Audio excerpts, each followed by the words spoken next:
really exciting, and I'm so happy to visit the dam. This is going to be your first time? It's my first time. So you're going to break the dam virginity. Alright guys, ever heard of the phrase, perception is reality?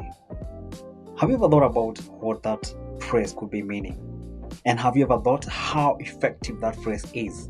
And especially if you're African. Now you see, what an individual believes to be true shapes their personal experiences, and that their interpretation of events is their reality, regardless of whether it aligns with the objective and facts. Now, while perception influences an individual's reality, it is a separate concept from the objective reality, which is based on the state of things as they actually exist. Now, the saying is often used to emphasize the power of subjective experience and mindset. For instance, a negative self-perception can always lead to a negative personal reality. Now, why am I saying this? The way Black people and Africans have been perceived for the longest is that they are weak and they have an inferiority complex. Now, with that in mind, I want us to look at one of the people who is trying as much as they can to change the perception about Africans within Africa. And here I'm talking about none other than Wode Maya.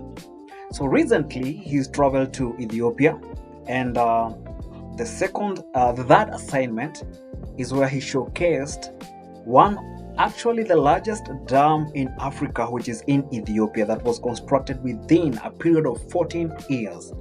And now I want us to dive in and discuss and analyze everything that was said in that video as we analyze the guy, his objective, his mission, and his vision for this continent as a young traveler. And as I say this, please take me to 50 subscribers. This 5 billion mega dam is proudly funded by the people of Ethiopia, which proves the statement, Africa beyond aid. Wow!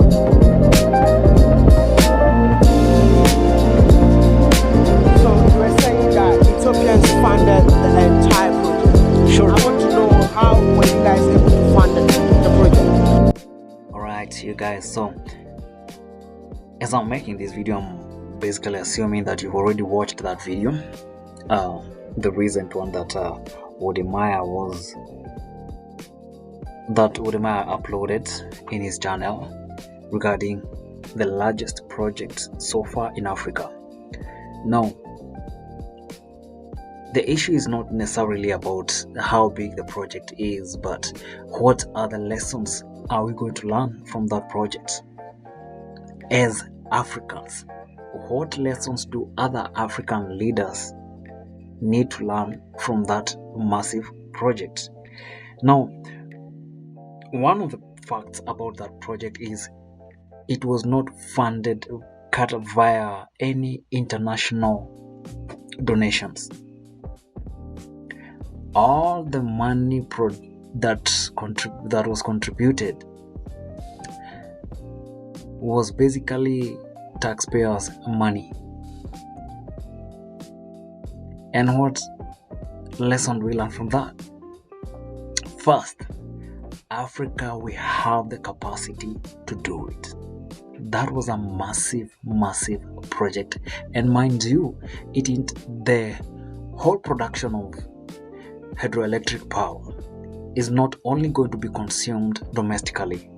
There's a lot that's going to be sold in Kenya, Rwanda, Uganda. I'm not sure about Uganda, but Rwanda and Kenya I'm sure.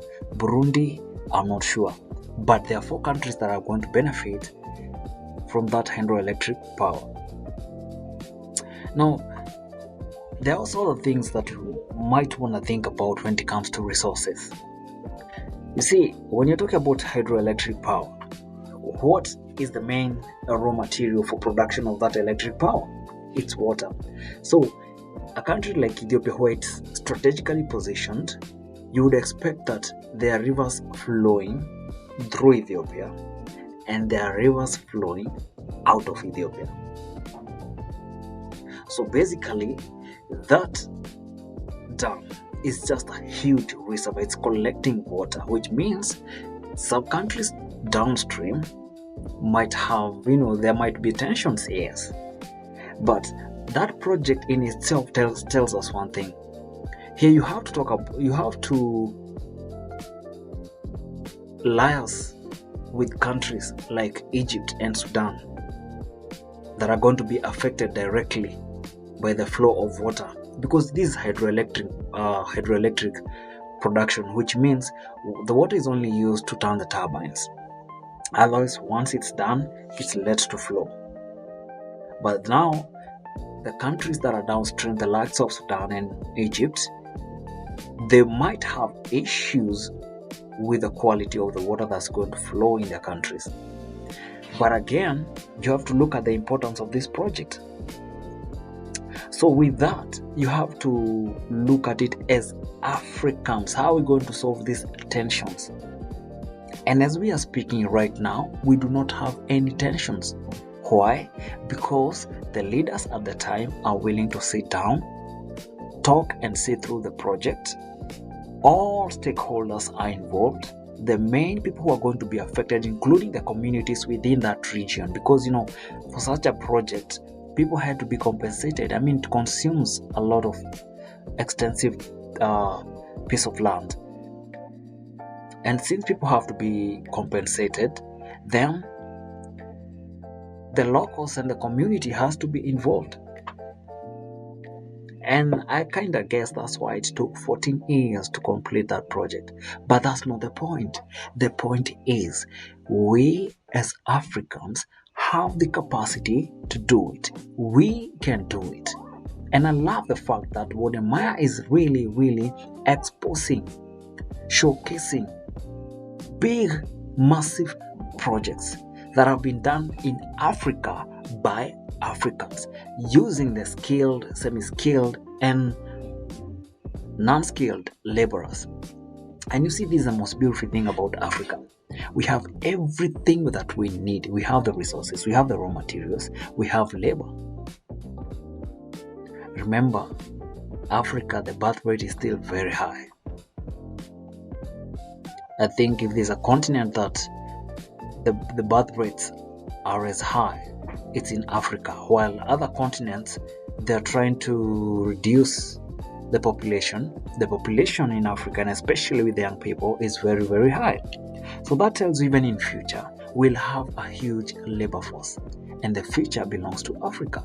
That's one of the things that Wode Maya is trying to showcase. I think it's about time for us to give the people of Ethiopia a big round of applause in the comment section by liking this video.